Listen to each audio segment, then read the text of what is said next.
All the language labs in there as well, and all the lectures were up there, the libraries were up there in that cream coloured building.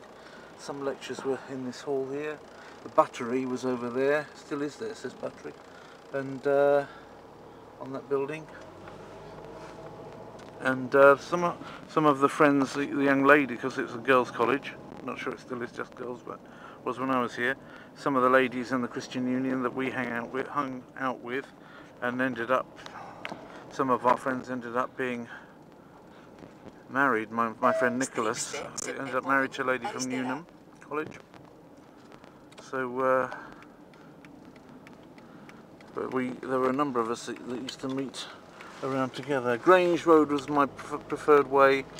When I came to Cambridge, I was at the same time as what's his face, Prince Edward, the little brother of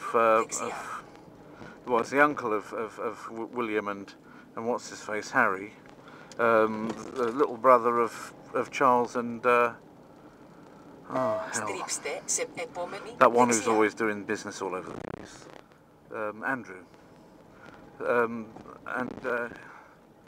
Yeah, he was here at the same time as me. I used to see him with his bodyguard cycling up and down this road quite a bit.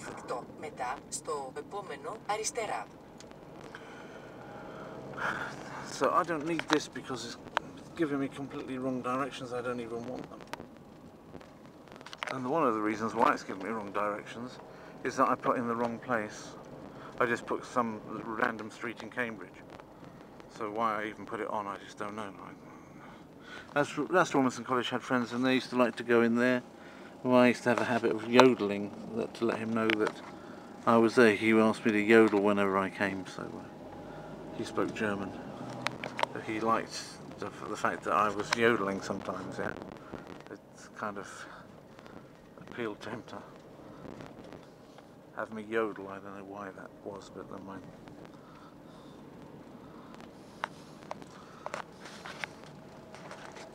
But I can't think of Robinson College now without thinking about yodeling.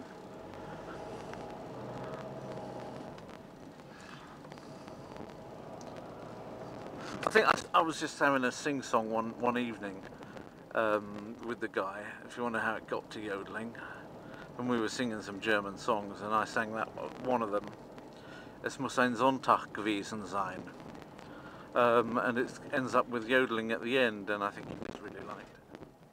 And then there's another one, Du schöne Zillertalerin. That's got quite a bit of yodeling in it. So I sang those ones. He quite liked the yodeling bit. So there you are. I used to drive up here on my bike all the time until my bike got nicked. Then I used to walk up it. That was just at the end though. I found that more memorable. The times when I walked up it, the few times, is the term's worth of walking, than 9 terms worth or 8 terms worth of riding up it in a bike.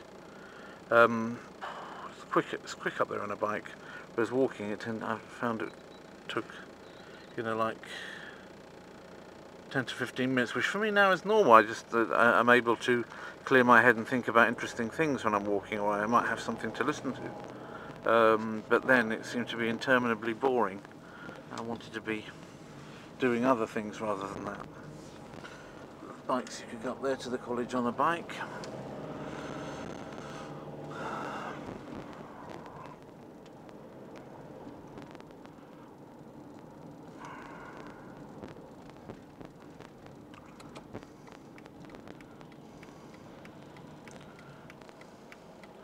In a sense, if I don't get to go to the tailor today, it's not going to be a big deal. This is Churchill College just coming up here.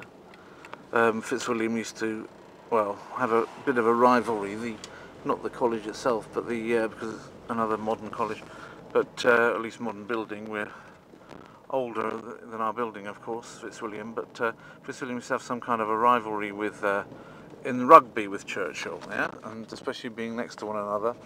The bikes that used to be parked out here and still are, there's the pond outside of Churchill's, as you can see, the pond outside Churchill College. One of my great senior tutors, not senior tutors but lecturers, we used to take their bikes and put them in the pond, but I didn't do it.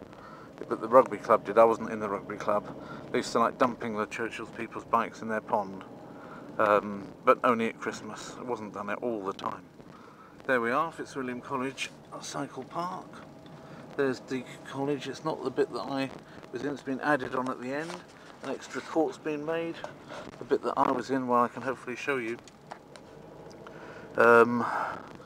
They've received a bequest. There's lots of extra space that I didn't have, which is why when I was here I had to spend 1 year of my college existence living in one of these places. I think maybe that one, 68. Was it that one? Or was it a bit further on? It wasn't that one, was it? No, it was not. It was this one. I lived in that window there, behind there. Ugh. And I didn't enjoy the second year's lodgings at all much. In a sense, it was all right, you know. But sometimes I see it. It was a very cold winter, and I couldn't heat the room. I just couldn't heat. For all I was worth, that room was over other locations that weren't heated. There wasn't a heater in there that the woman was heating, so she said I had to heat it. I had to keep putting 5 pences into a meter. I didn't have that kind of those 5 pences, so it was all kind of crazy. This has been made very small, hasn't it? So as to stop people come through at any kind of speed. But it's really annoying. I'm sure a lot of people will have scratched their paintwork on that. Anyway. Never mind. I'm about to get there and park, and I'm going to have to pay attention to that. So, yeah, the first year, just to round that topic off, the first year I was in college. The second year I was in that little house that I showed you, where I was in the window. That was my window. The third year I was in Russia, obviously, and the fourth year I was back in a brand new. If those of you that have read the Polyglot project will know that in the last year I got back I was given the best room in the college, which is really kind of them and nice, and I'll show you that as well later if I can.